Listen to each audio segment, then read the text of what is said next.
Yeah, yeah. We know, Nancy. We know. We know.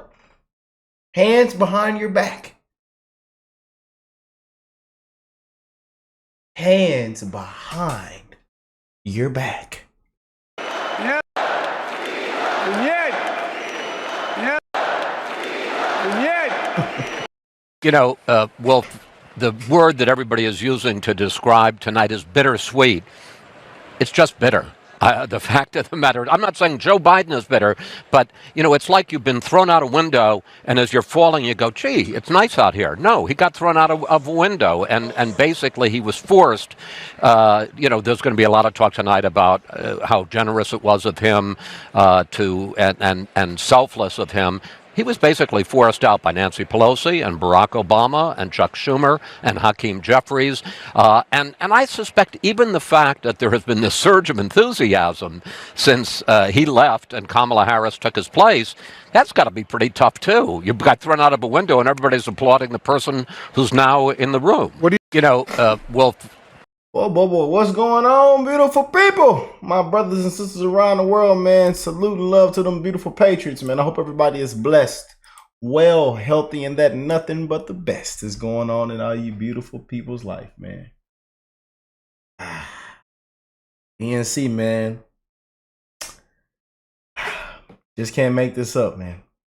You just can't make this up. They say, we love Joe. We love Joe. And first, I gave y'all my heart and soul to the nation. And I filled up my wallet as well.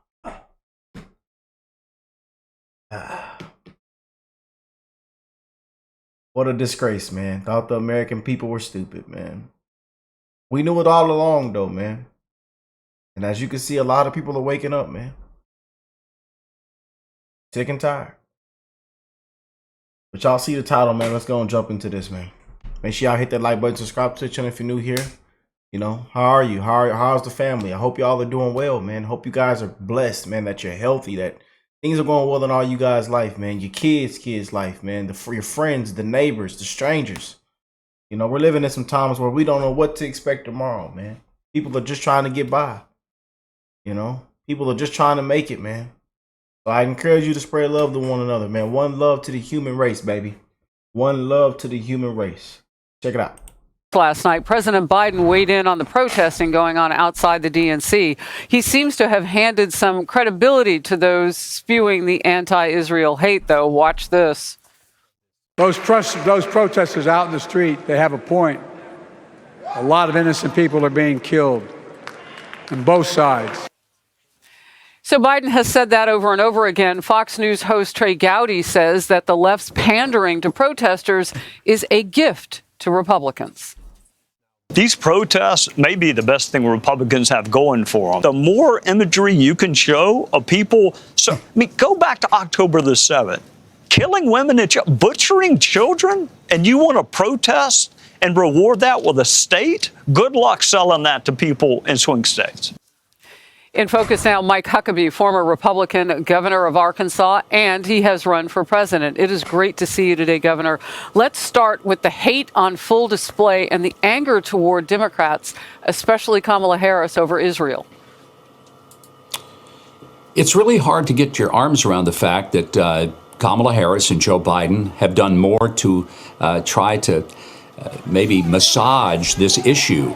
And they've even said, as Joe Biden did last night, these protesters have a point. What is that point? The point is that Hamas came across the Israeli border and they massacred, slaughtered viciously little babies, violently raped women in front of their families, and slaughtered over 1,200 people that were innocent civilians. What is the point? And the fact that a lot of people in Gaza have died is largely because Hamas hides all of their own weaponry among their innocent civilians. So this is something that could have been over from the beginning if Hamas had surrendered. It could be over today if Hamas would surrender, but they don't. And Joe Biden's ridiculous statement that they have a point, obviously Joe didn't have a point there. Well, it seems like they don't really know what to do with the people outside. And there's some collision of ideas on how much they matter politically. Doug Schoen, who you know was part of the Clinton administration, not administration, but advisory inside the White House, was on with me yesterday and said they don't need that number of voters who are outside protesting. They can win without them. That's what he says about Democrats. So they're doing some calculus of how to deal with them. Meanwhile, they have signs that say to kill their own candidate. You'd think that they could speak up against that, but they don't. All right, let's get to this. President Biden took off very fast last night after he spoke. Just 12 hours ago, he hadn't even started yet. He was about to speak 12 hours ago at the DNC. And now he's 2 time zones away. And when he was in Chicago, Biden told reporters over and over, there's no bad blood over the push for him to drop out of the race for re-election. Donald Trump claims that you were pushed out, put from the top of the ticket, and this amounts to a coup from your party. What do you make of those claims? Stability is still present. It's been the honor of my lifetime to serve as your president. I love the job, but I love my country more. I love my country more. And all this talk about how I'm angry at all those people who said I should step down, that's not true. Well, this is true. They delayed him over and over last night as they changed the schedule and added speakers at the DNC. Biden finally took the stage in editorial. Past his bedtime. Past his bedtime. Oh, God. You just can't make this stuff up, man. You just can't, man. I wish we could make it up, but we just can't make it up. I just wish we could.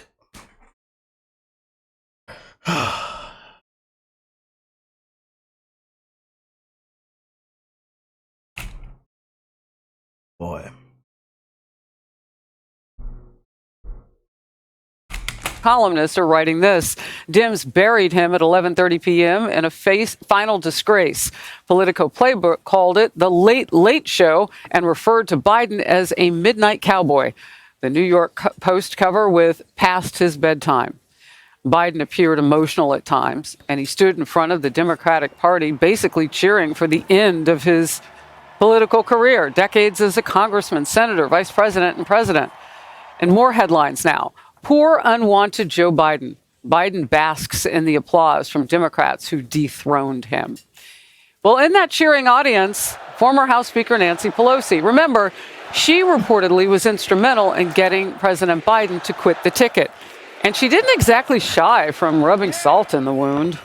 We can do this the easy way, or we can do this the hard way. How you want to do it, Joe? But you have us defeated, sir. And our only goal is to make sure Trump doesn't walk back in this office. And with you, we failed. These strings have broken, sir. So we can do this the easy way or the hard way. Nancy, what are you talking about? Have you been drinking? Nancy, I can get the job done. Have you been drinking, Nancy? Nancy, have you had a little bit too much wine tonight? No, Joe. Trump's winning. We're defeated. Trump is winning. Now I'm going to say it again. We can do this the easy way, or we can do this the hard way. I just got off the phone with Barack Obama. Woo! You just can't make this up. Oh, Nancy, breathe in this walkie-talkie, ma'am. You're coming with us. Turn around. Turn around, Nancy. You're coming with us. And I believe that. It does seem like there's some residual bad blood or resentment, and I'm wondering if you've spoken to him and what your response is to that. Sometimes you just have to take a punch for the children. Have you talked to him? Is my only question. What I have to do. Right. He made the decision for the country. My concern was not about the president, it was about his campaign. Okay, I had not ever heard that. Was that like a knock at somehow people suffering with domestic abuse, sometimes you have to take a punch for the children. Take a punch for the children. Boy. Hands behind your back, ma'am. You're coming with us. Hands behind your back. Nancy Pelosi there. Jerry Baker writes in his new column, the ruthless dispatch of the former president was less Brutus and Cassius and more Jack Kevorkian. Not a hail of knives in the back, but a soft word in the ear, a gentle squeeze on the syringe. Whew. All right, Governor, I come back to you. Not any of this is subtle. Not the way he was treated and not the reaction to it. Yeah, it's kind of sad. I mean, this is from the side of the aisle that are his friends. These are the people that supposedly love him that are saying these very horrible things. And the ones that put him on the program long after his bedtime. Quite frankly, I think a lot of America was asleep when he spoke because they wanted to make sure Joe was also somehow asleep. But he did yell his speech out for 48 long minutes. It seemed more like 48 hours. And it was one that just was kind of sad to watch this swan song, more of a head dive into a pool without water. You know, it reminded me of something that a Democrat told me on the set yesterday, Brad Howard, who's one of the surrogates for this campaign. These are shiny objects, and it means that they don't have to talk about the things that they don't want to talk about. And that would be the protesters, the anti-Kamala Harris crowd out there, the pro-Hamas crowd out there. They don't have to talk about that. They can focus on other things, like the balloons that celebrate abortion and birth control outside, the mobile van that's giving free abortions and vasectomies here. They can talk about Joe Biden's big moment, and they don't have to focus on Kamala Harris's policy. Your last quick word. Well, I think it's interesting. The Democrats don't believe in walls unless those walls are built to protect them. So you have all these protesters, very few arrested, and I wonder, are they a threat to democracy? Are they going to be chased down in their homes a year from now with SWAT teams from the FBI? And will the Department of Justice go after them like they did the people who were at the Capitol on January 6th? I wait to see. Governor Huckabee, always great to have you in focus. Thank you. Hey, everyone. Once again, y'all, you just can't make this stuff up, man. You just can't make this stuff up, man. People have destroyed the country, man. Lied to the American people. Thought we were stupid, man. Piss poor job, man.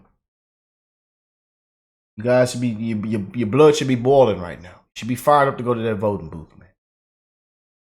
Let me know what y'all think of this. Comment down below. If you're new to the channel, join the family. Hit that subscribe button. I love you guys, man. I'm wishing the best in all you guys' life. One love to we the people. One love to the human race, man. Catch y'all in the next one. Peace and love, y'all.